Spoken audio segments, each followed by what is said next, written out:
Welcome everybody to Huddle today. We got a lot to talk about, and if you have any, as always, if you have any questions or comments or anything to add, please jump in. Makes this conversation much better. We are going to talk about multiple offers today. Technological illiteracy. We are going to also talk about lead-based paint disclosures because you know what? I don't think I've ever talked about lead-based paint disclosures on Huddle ever, and we got some other stuff to talk about too. One of the reasons I want to talk about multiple offers today, I feel like we just need a really solid review of the forums that are available to us, as well as just some basic strategy that's available to us, and we'll go from there. Let me get a little organized here. Let's first share. Let's see. All right, let's share this document and let's get going.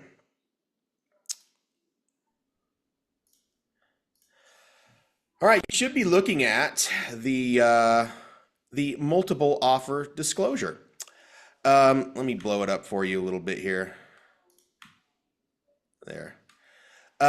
So, by the way, before we begin this discussion on these, is this required? Is this something that we have to do? Do we have to disclose to our clients that we have multiple offers? Or not our clients, to the other parties in a listing? If we're the listing agents, do we have to disclose this information? Kimmy, you have an expression on your face. Would you like to share that expression? That's a no. She did not unmute herself. I'll answer the question. The answer is no. We do not have to disclose that we have received multiple offers. But we can, if we so choose, or by we, I mean our sellers so choose. So let's review this real quick. It says, while marketing the property, it is possible that more than one written purchase offer for the property may be presented at approximately the same time. If this occurs, it is important that the seller understand and give direction to the company as to how the seller desires to treat multiple offers. The seller acknowledges the seller has a right to deal with multiple offers in any manner the seller feels appropriate. What follows is an explanation regarding some different methods of dealing with multiple offers. We can, one, accept or counter one of the offers and reject the others. Two, present multiple counter offers, and we'll talk about that. And three, provide all buyers an equal opportunity to present their best offer. So I view this document, and Sharon or Kevin, correct me. I view this document for your listing clients. And I think it's a really good document to review with them if you do encounter this situation so they can understand what their options are. What say you? Yeah, Mike, I would just say, got to be really careful that the agent doesn't tell the seller, you have to do this. It's in your best interest to send out this multiple offer disclosure because you're going to get them bidding against each other and you're going to end up with a better offer than either one of these. Could even go over list, make all these promises, because if you do that, it could backfire on you. Both buyers could decide where they don't want to be in a bidding war. They both cancel and walk away. Now you're sitting there with egg on your face and your seller's saying, hey, that was great advice. Worked out well, didn't it? So you need to just give them the opportunity. A lot of my sellers have said, hey, I really think this offer is the strongest one. It's cash, it's a quick close. The other one is financing. I'm just going to sign this one and accept it. Even if it's a little bit lower price, I think this is the one that is most likely to close. And I don't care about the highest possible price if they're close. So it's always the seller's decision. Don't try to make decisions for them or you end up with being responsible for the results. I love that advice. And it was one of the topics I wanted to discuss today on multiple offer situations. And that is that many times, and I think, if you've had enough scenarios with this and dealt with enough multiple offers, there are a large number of people who do not want to compete for a home.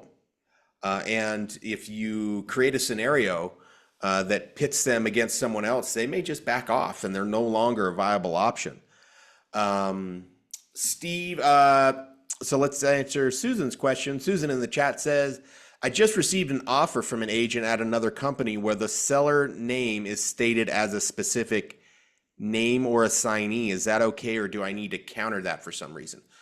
So we Sorry, are the this list. is not on topic, but I just got an offer and I Oh, said, okay. it says assignee, so I don't know what that's okay. Are you saying that they placed your seller's name as an assignee? I'm sorry, buyer. I'm sorry, buyer. Oh, okay. So when people do buyer's name or assignee, they have the perception that they're creating an assignable purchase contract, and they are not creating an assignable purchase contract.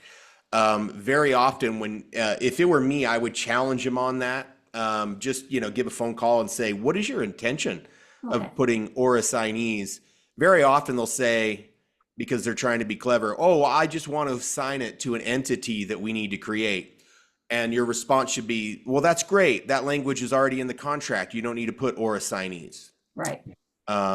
If their intent is to assign it to another buyer, your seller is selling it to that particular buyer based on that buyer's qualifications, based upon the strength of the offer. And if this buyer is wanting to assign it to another buyer and try to make a profit on it, that's not allowed in the REPSI, and you should refuse the and or assignees. In fact, the division put out in the newsletter that we're not supposed to use that and or assignees. We should actually include an assignment addendum if we want to have that the seller agree to allow the buyer to assign it to someone else. Yeah. Okay. I'm just double checking. And if it's just the wife, then do I have to counter that buyer is Technically, just no. the one buyer they put down, or? If it's the wife, or if they're going to transfer it into an LLC, which is themselves, Yeah. that's already allowed for in that assignment clause in the REPSI. Yeah. Okay. Yeah. All right. Thanks. Yeah, no problem. Sorry. Steve says, better to have it signed to protect yourself, right? Steve is referring to the multiple offer disclosure that we just reviewed. I think in some instance, yes. As the official broker answer is yes, always.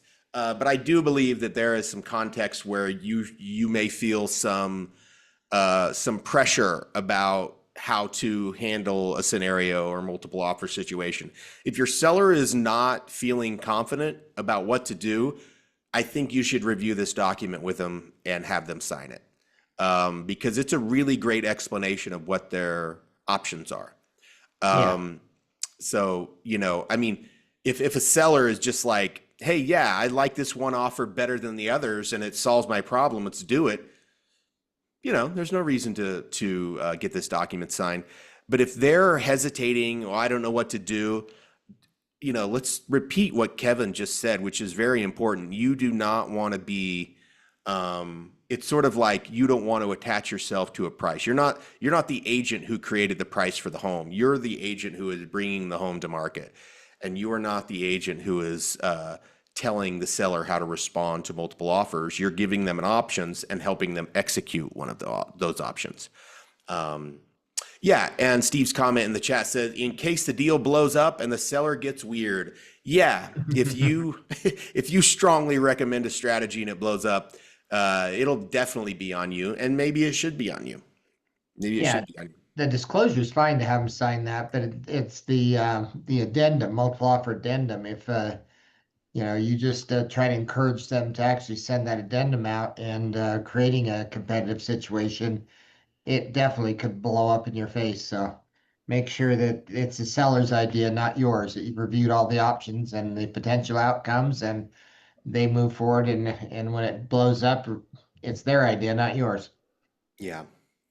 And I don't even know if I've seen very many multiple offer addendums going out. I think most people are just choosing to, make a few phone calls, give people a heads up that you have another offer. Sometimes I also think a good portion of the time they're just saying, hey, let's just pick the one we like the best and go with it, and see if we can make the best deal with them. So there's all sorts of ways to handle it, but you do have the multiple offer addendum available to you as an option. So let's review that. And so you have some understanding of what that is and how it works. All right.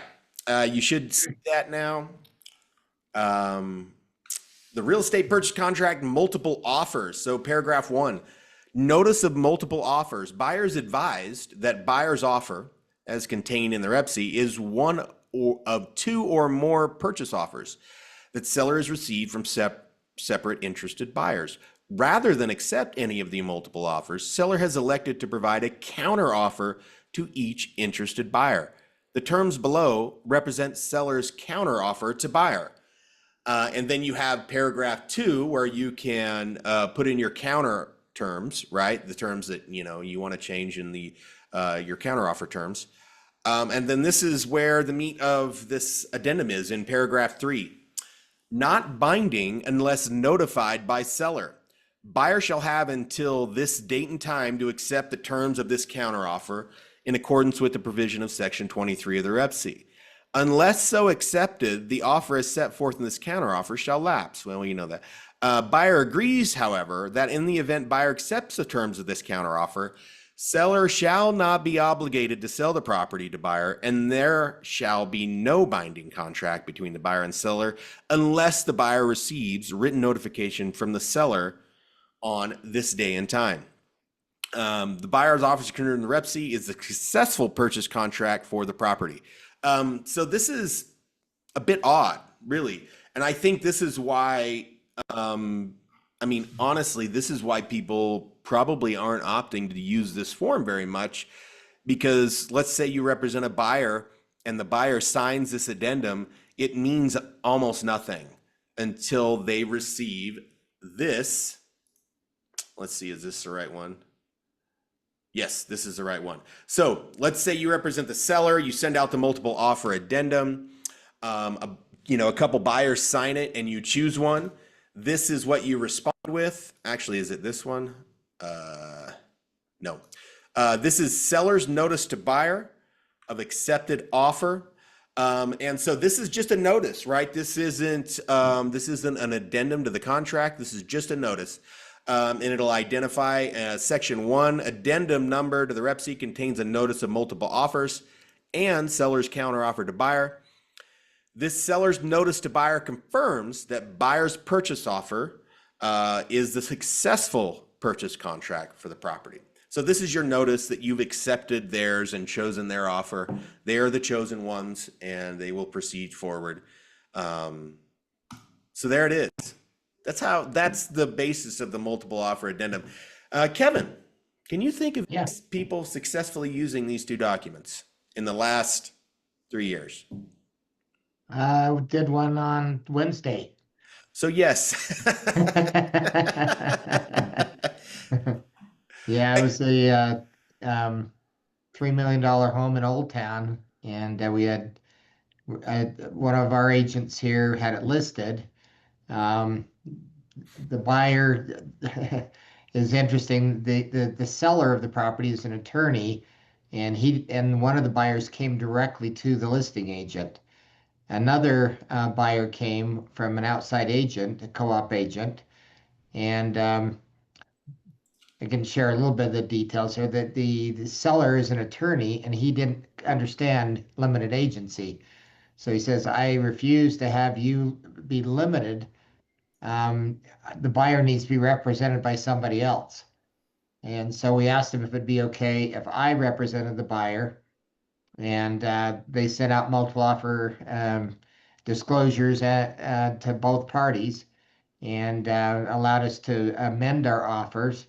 And I was able to meet with the buyers and decided that they wanted to actually increase their offer, and they put an escalation clause in there, and we won the deal.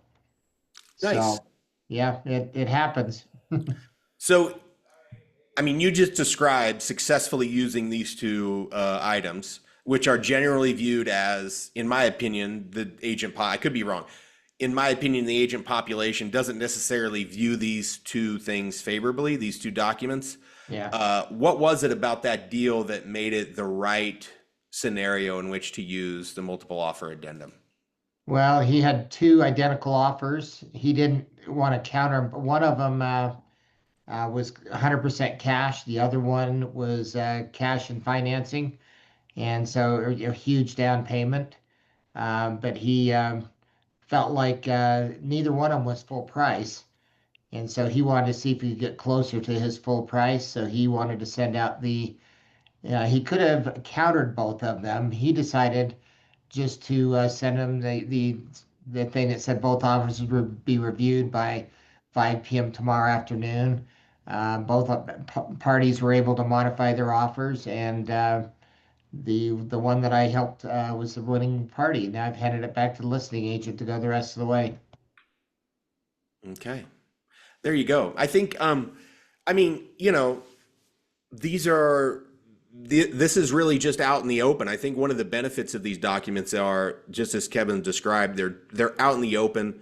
No one has, there's no secrecy involved. And they see directly from the seller that, yes, I do. The seller is acknowledging in writing that we have multiple offers, and it's not just on the word of the agent, right? And I think in many instances, people, might go, oh, they don't have other offers, or this home's been sitting on the market for 4 months, and now they have 3 offers on the same day. Yeah, that happens. Weirdly enough, that happens a lot, and it's a goofy coincidence that you're forced to explain. And so this can help kind of alleviate that. There's also another document that's a little, maybe in my opinion, a softer sell. And this is just sort of a way to communicate. This is not contractually bound. Yeah, this is the one here that the seller decided to use. Okay. So this is another kind of maybe a slightly easier way of dealing with the multiple offer situation. And it's just a disclosure signed by your seller. You list all the relevant information there, and in paragraph 1, seller has received and is presently reviewing multiple offers for the purchase of the property. Rather than accept, reject, or counter each of the existing multiple offers, seller has requested the listing agent to provide this written notice and requests to each interested buyer. And then paragraph 2, in view of the multiple offers and in an effort to be courteous and fair to all parties, each interested buyer shall have until this day and time in which to present his or her best offer for purchase of the property. And in paragraph 3, seller agrees not to accept any offers from any buyer prior to the response deadline. Each interested party may elect to A, do nothing and let his or her original offer lapse, B, resubmit his or her original offer, or C, submit a new offer. In any event, upon expiration of the response deadline, the seller reserves the right to accept, reject, or counter any or all of such submitted offers. I like that a lot better. Yeah, Mike, just in this particular case, both these offers were the exact same price, just as a coincidence, yet they were quite a ways below the list price. So the seller didn't want to counter back because he felt like if he countered back to both of them at a higher price, he was kind of negotiating against himself. Because if he countered back less than list price, he had no idea if they would actually go to full list price. So it turned out one of the offers actually did decide to go all the way to full list price and a little bit over. So he ended up actually doing well by using this form here instead of actually countering halfway between the offer and the list price. So he really came out way ahead. Yeah, I really like this scenario, and it's a really good example in which, that notice to me, I agree with you, Steve, that notice does seem to make the best sense in these scenarios, in that the seller isn't going, hey, I've got an offer for 3 million. You got to do better than that. The seller is simply saying, I've got multiple offers. Send me your best one. Resubmit your best one. And I promise not to accept or do anything until this day. That seems pretty fair. That seems like a really fair approach to a multiple offer situation from everybody's perspective. And I think it's a really good way to navigate that situation. especially if, the other people, the buyer's agents and the buyers are suspicious of the claims of multiple offers. And now you have a seller actually, you know, in writing acknowledging that they have these things. So that can be helpful. Maybe calm the nerves a bit. So anyway, there you have it, the multiple offer situation. Anybody have anything they'd like to add? Any other strategies that you're employing that may be that may work well? I do know that I just recently had this happen to me on a commercial deal. Very surprising to me. I didn't think it would fly off the shelves, but it did. And we received multiple offers, and one of the offers exactly met the seller's needs, and they just chose to accept it. They had all the options out in front of them. They had competitors, and they said, "This meets our needs. This is what we wanted. Let's go with it. Let's just sign it and be done." And it worked out well. And the other parties were, a little miffed that they wanted some other opportunity, this or that, but that's not what the seller wanted. So worked Yeah, out I've really had well. other agents call me in the past and even brokers saying, how come the seller didn't send out a multiple offer thing and they just accepted one? And that was the seller's choice. They didn't want to take the chance of losing all of them. Seller said, "This offer meets my needs. I'm happy with it. I want to go ahead and sign it." And the seller is not obligated, or, neither is the agent obligated to let the other parties know that, the they can send an updated offer. It's the seller's choice completely as how they would like to play it. Yeah. And it actually makes a lot of sense. I mean, if you're selling something and someone walks up and says, "Hey, can I buy what you're selling for exactly what you're asking?" And you say, "Yes, you can do that." Mhm. Shouldn't seem all that odd. It should seem Yeah. fairly normal. Um, But you get the comment from the other agents who didn't get it. Well, my buyer would have paid a lot more. Then you should have written the offer for a lot more. yep. That's Mike, that's yeah. Mike, this is Teresa. I'm having success with doing escalation clauses. Hmm. And so it just surprises me that more agents aren't using that escalation clause. Cause I mean, a client doesn't want to pay over, Sure. but what they're willing to go up to. And so, matter of fact, I was in competition on a home and there was 11 offers and I was the only one that did an escalation clause. Well, who got it? We did. Yeah. They didn't even bother about going back to multiple. This is a really good lesson in how fashionable addendums can be, which is weird because, during the boom, escalation clauses were all the rage. And you were a fool if you didn't use an escalation clause on every offer. And now Teresa is telling us that no one is using escalation clauses. So there you go, folks. If you have any inclination that you may be competing, the escalation clause has fallen out of fashion, which is good news, potentially good news for a buyer who needs to compete.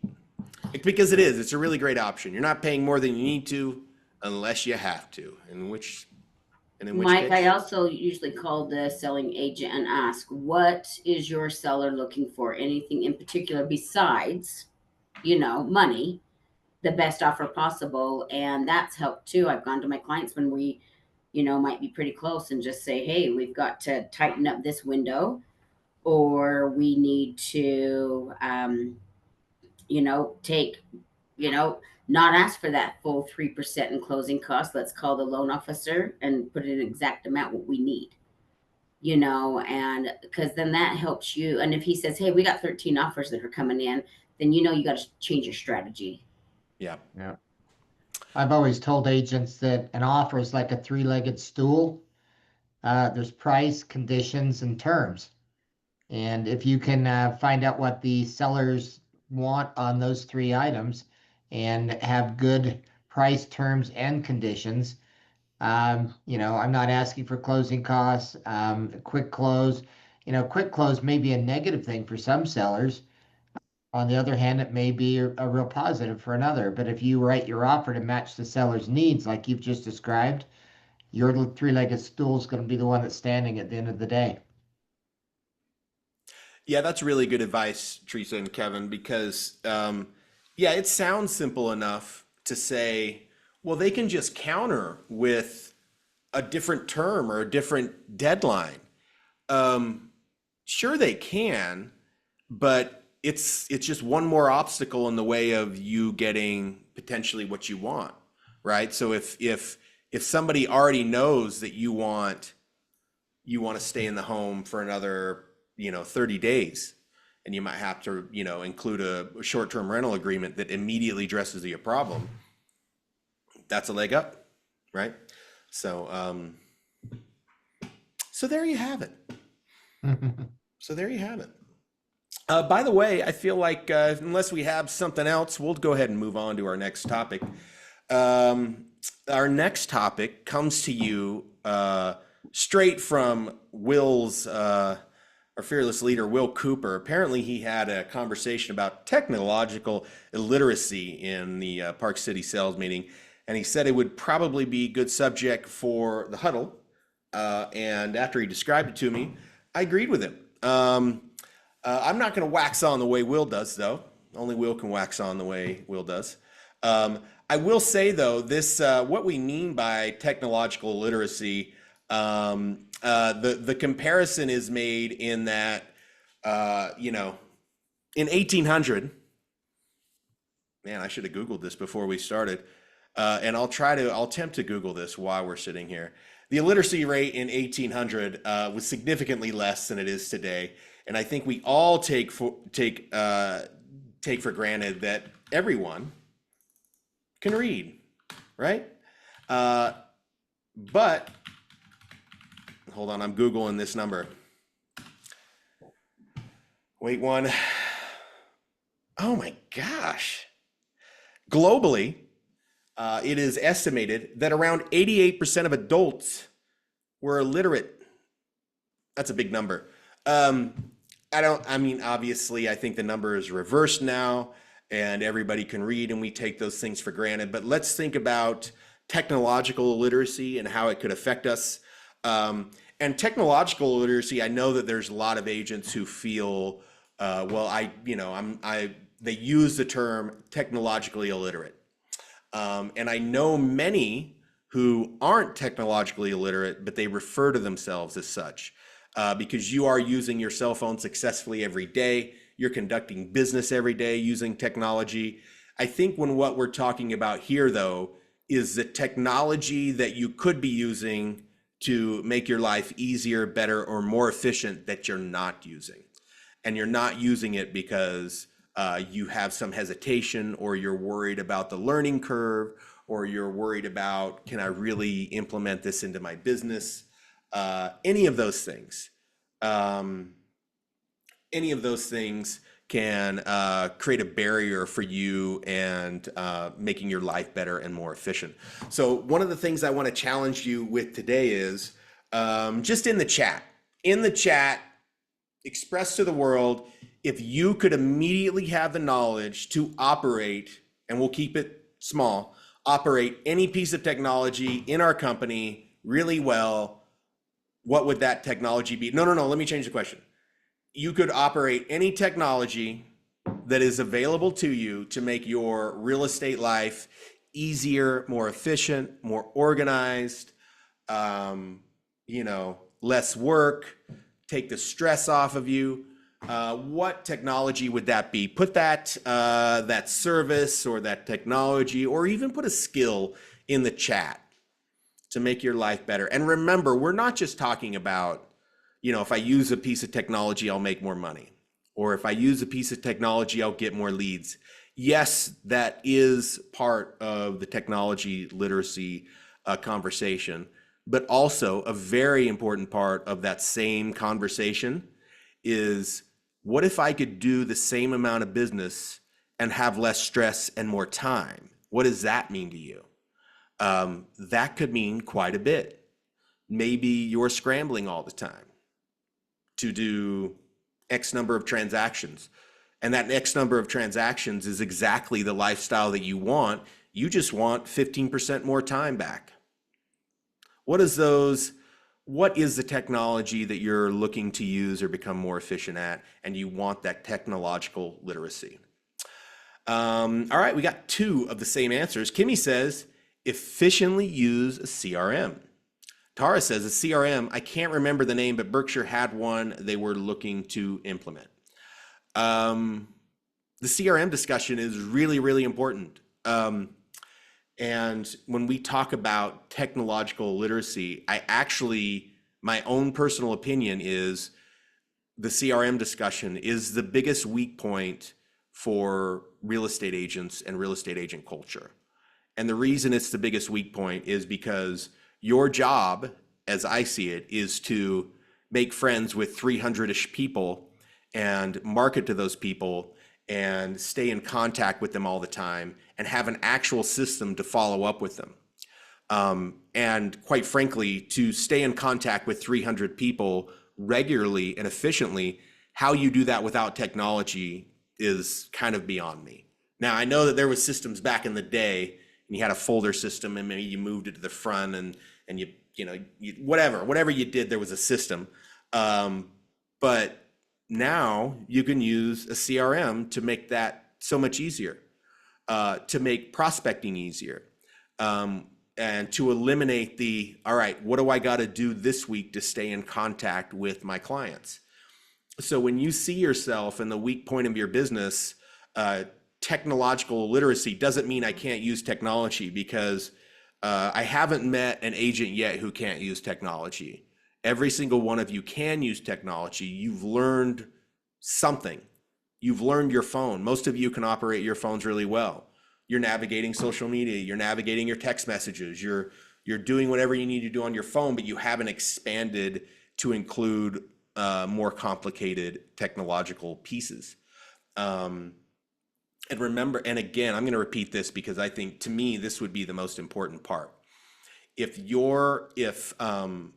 the technological piece of this, I would encourage you not to think of it as, I can make more money. You should think of this as, I can have more of my time back. I'm not going to be as stressed because I'm not going to be wondering or contemplating what I'm doing next week, or who I should be calling, or even worrying or stressing about a lead that I didn't follow up with for the 3rd time because I didn't use technology to do it. Well, I did. The technology I used was a pen and a notepad that I left at home, or a sticky note that I put in the wrong place. You use that technology and it just didn't work out for you. So when you view it in that light, I think that's something that you can dedicate yourself and dedicate time to solve that problem. Now, the solution that we have to solve this problem, that solution's name is Jill Stringham. And by the way, Jill Stringham has a really strong grasp on every tool that Berkshire offers you for free, a really strong grasp on this. And so when you think about what are the barriers to my technological literacy, because we all have them, every single one of us has them. I don't know anybody on here, and maybe, I don't know everybody, but most of us can't write a line of code. That's technological literacy. Okay, to one degree or another. Could I use a CRM? Yes, I could. Can I use every CRM? No, they're all different. But it doesn't matter. It doesn't matter what CRM you use, since that's the piece of technology that we're talking about. It matters that you learn one and effectively implement it. And that requires new habits, all those things, but you can learn these things. So write this down, challenge yourself. If you know that you have a weak spot, a technological literacy that can be solved with a piece of technology that we are offering you, a software, a service, anything like that, just commit to yourself that over the next, you don't need months and months and months to learn this. What you need is a focused 2 weeks of focusing really every single day for 30 minutes to jump into a platform, and you're going to be proficient. You're just going to be. So Jill Stringham, write it down, schedule time. She will come up, she will meet with you one-on-one. She's been to my Ogden office a couple times at the behest of the agents in the Ogden office to come up and say, hey, come teach us this new technology. Come do a review of Real Scout again. Come do a review of, Moxie. Because all these things can make your life easier if you know how to use them and implement them. So Jill Stringham, give her a call, run her down, schedule an appointment, and solve that technological illiteracy. All right, anybody have any? Mike, let me Yeah. just throw out the easiest technology that's technically a CRM, is just sending out the monthly newsletter that marketing creates. Quite frankly, it's a real simple process. It's like 3 clicks. The only thing it requires you to do is to get your names of the people you want that to go to and their email addresses to marketing, and they'll send it out for you. That doesn't require a lot of learning. All you have to do is have that in there and have them send it out on the first of the month. If you ever decide to take the next step and modify the newsletter, customize it, you can do that. But there is a very easy editing program right inside that. If you wanted to add a blog to it or promote one of your listings in it, it's a few clicks in order to do that and modify that newsletter. But that should be your first CRM, is look at your phone, go to your contacts.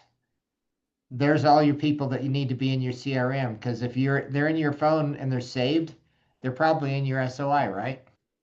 So if you're able to, and Dallas can actually help you export all those people out of your phone into an Excel spreadsheet, which you send to accounting or to marketing, and then you have them send that out each month for you on the first of each month.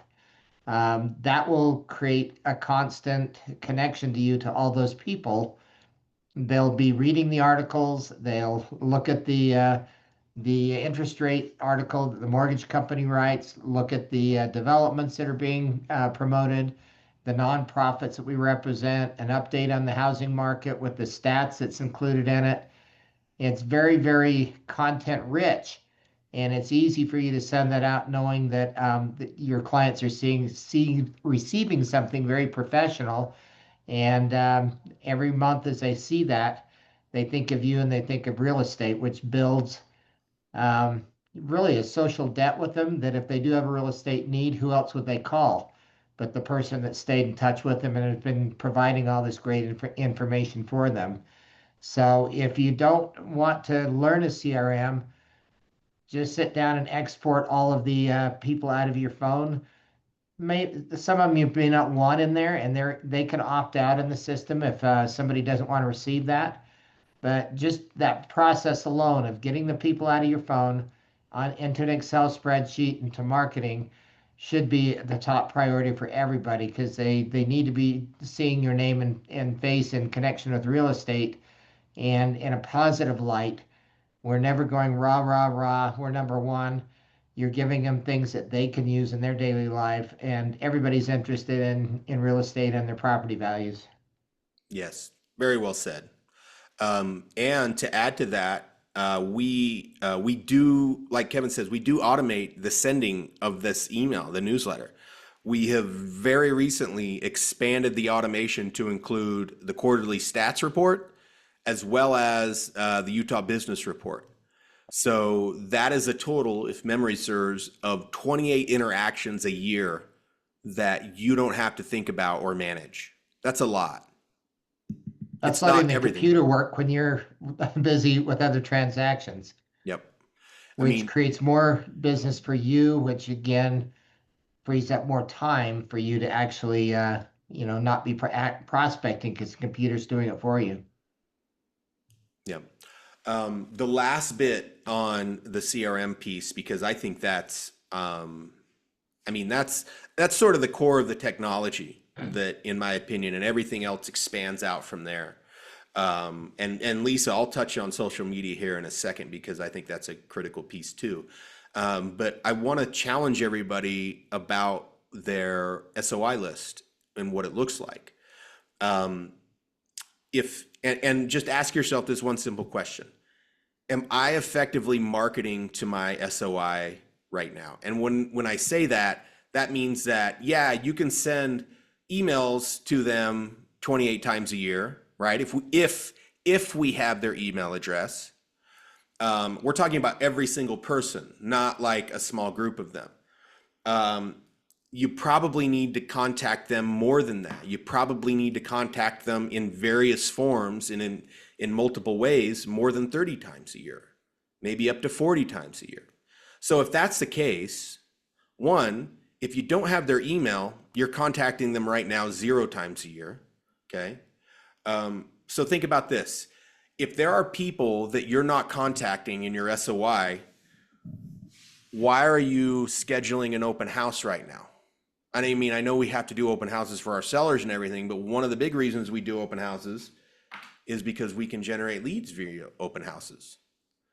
So there's multiple ways to generate leads, and the easiest way to generate a lead is contacting people we already know. And so if you're not effectively contacting people you already know, then scheduling all these other ways to generate leads is more difficult. It's more time consuming. It's less reliable as a lead source. So yeah, we need multiple ways to generate leads, but the core of it is our SOI. And so if you are saying, no, I don't do that really well, double down on that and refocus and commit more time to really understanding who's in your SOI and what their contact information looks like. Because if we have a really, let's say we have a friend that would refer us business, but they've never received an email. Well, the first thing that you should do is call and go, hey, would you mind if I send my newsletter out to you via email? If you don't like it in the future, you can just click unsubscribe and it'll never come again. It's a really great reason to make a phone call. So it's very much worth your time as a business owner to scrub that list, make sure the contact information is filled out, make sure it's complete, and then start creating a process in which to contact these people regularly, which is what a CRM can help accomplish. So yeah, and don't get bogged down in the detail. There's lots of programs out there. There's Top Producer. There's one actually in our market resource center called Sage CRM. It was patterned after Salesforce that a lot of salespeople in other industries use. But what I found is you just need the client's name, you need their phone number, and you need their email address. And there should be a section for some notes in there for you to keep track of your conversation so that you can refer back to that conversation. There's probably 200 other fields. You could sit and get bogged down and try to fill them all out. That will actually kill your momentum and you'll never get anywhere. Just start with the basics and make sure that you have a way of contacting them. That's the most important part. yeah, There's also another CRM that's part of our website.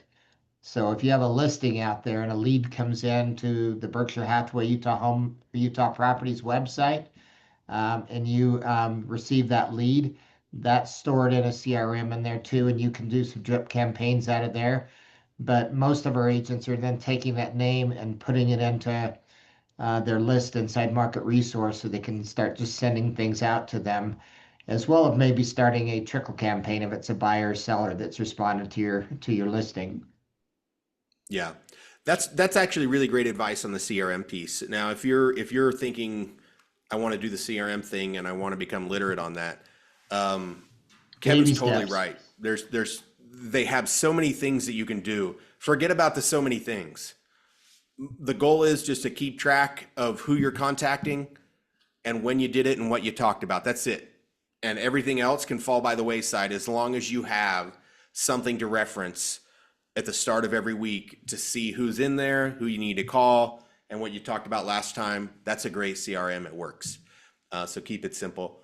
Lisa, on the social media piece, I think, I think you should have I'm not gonna use that term. I think you should have a moment at which you decide how much time do I want to commit to social media and what do I want it to look like? I think social media is a difficult one because it feels like there's the people who are really natural at it, the people who hate it, and the people who have forced themselves to become good. And so you need to, in my opinion, find where you're going to be. If you can force yourself to become good at social media, and it can just be accomplished. One, our market deliverables that we give you every single week is a really good place to start with that, because you're asking yourself, what do I post every week? Well, that could be part of it. But if you're thinking about social media, one, you have to realize I have to share something personal on social media, because they're looking at social media as a person. No one goes to social media really to go, hey, what's Citigroup doing today? I think I'll check Facebook.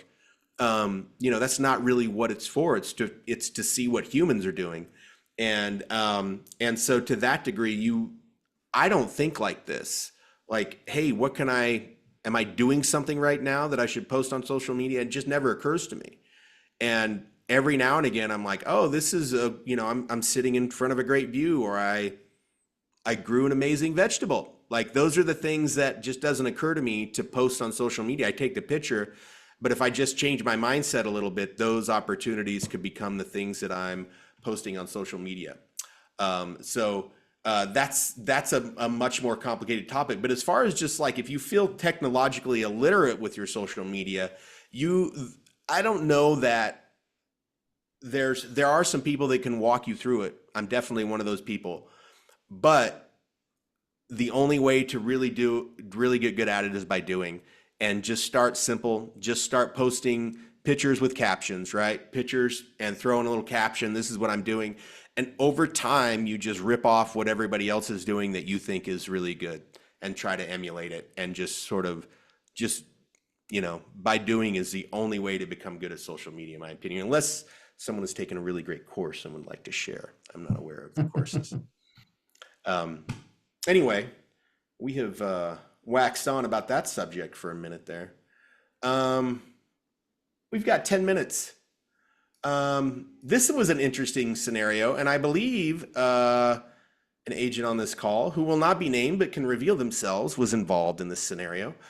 We have never talked on Huddle or the former broker roundtable about lead-based paints addendum that I can recall. So let's go ahead and, I got a little technological issue occurring. One second, y'all. Yep, it's definitely a technological issue happening right now. Oh, it's coming back. There we go. We're back.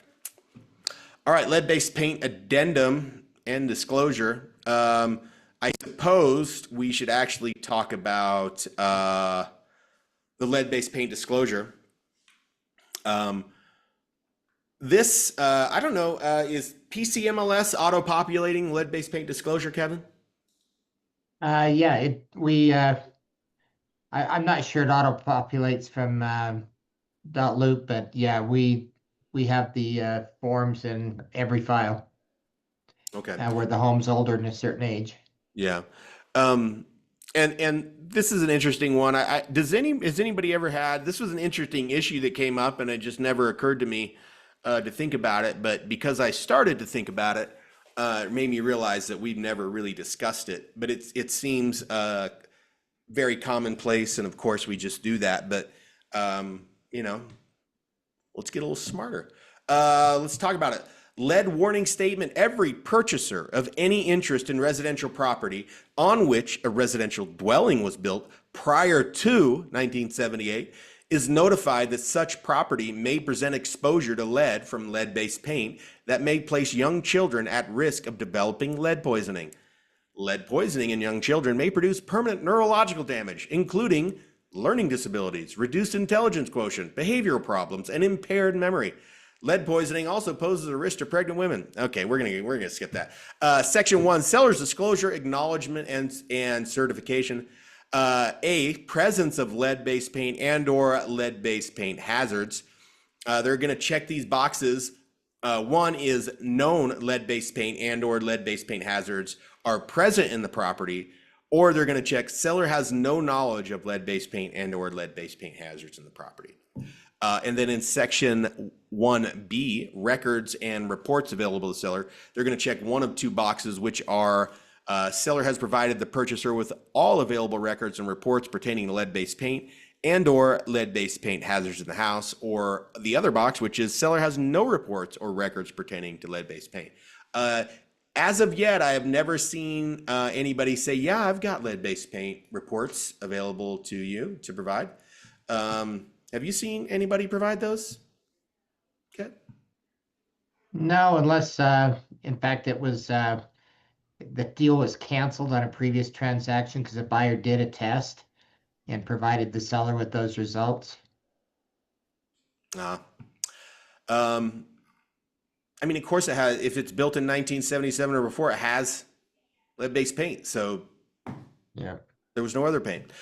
Seller's agent acknowledgement. Seller's agent has informed seller of the obligations under those numbers and is aware of his or her responsibility to ensure compliance. This is an interesting section, buyer acknowledgement and certification. Buyer has received copies of all information listed above. Buyer has received the pamphlet, Protect Your Family from Lead in Your Home. Buyer has, and they're going to check I or II, a 10-day opportunity to conduct a risk assessment or inspection for the presence of lead-based paint or lead-based paint hazards. If this box is initialed, the REPSI must include the lead-based paint addendum. And by initialing the other box, they are waiving the opportunity to conduct a risk assessment or inspection for the presence of lead-based paint and or lead-based paint hazards. Buyer has reviewed the information above and certified to the best of buyer's knowledge that the information is true and accurate. Now, Kevin, since you've been so helpful this huddle, why is this different than just why would a buyer have to check a box to waive their right to do an inspection when they're writing an offer that gives them the right to conduct an inspection? They're just waiving the opportunity to do the inspection of lead-based paint and relying upon the information that's given to them. If they say yes, they want it, then you have to include that addendum in the REPSI, and it becomes a new contingency of the REPSI, just like another due diligence item. So it's important that this be filled out because federal law states that the buyer has the opportunity to have the time to test and so many days to actually review the results of the test and cancel the offer if they want to. So it literally introduces an entire new contingency into the offer. And this is the contingency. This is you should be seeing it now, the lead-based paint addendum. And of course, it's repeating the stuff on the lead-based paint disclosure. The important part is they have 10 calendar days after acceptance, or you can check that box and put in your own calendar days after acceptance. Yeah. And this is literally just another contingency, as Kevin has described. It gives them the right to conduct that. So here's another thing that agents do all the time, not our agents, but they'll actually send the addendum instead of the actual disclosure. It's the disclosure that's required by law, not the addendum. So as long as that the disclosure is in the file, we complied with federal law. But if that disclosure is not there, there is several signatures in there. And if we ever got audited by HUD, it's an $11,000 fine for each signature that's missing on that form. That totals $66,000 to you and to the brokerage. So you don't want to ever have a file go into storage or into the archive without that lead-based paint disclosure. Only if they check the box that they want an assessment, then would you use the addendum. Okay. And Tara has a really great question, great follow-up question. I represent the seller and our buyer had short due diligence deadlines. As we were approaching the end of the original deadline, the buyer submitted a request for a 10-day review period to determine whether the property contains lead-based paint. It is my understanding that by submitting this request, the buyer's due diligence deadline has been reset to allow for the full 10-day lead-based paint review period as required by federal regulations. So you're essentially saying you feel forced to accept this addendum. Is that correct, Tara?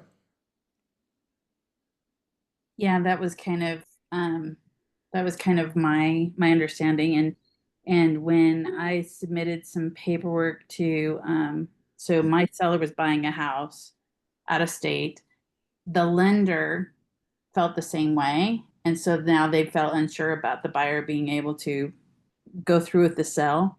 And I had to do a whole bunch of like pictures of the property and I mean, just all this stuff just to make sure that the home was worth what it was needing to be worth for them to close on the loan in another state.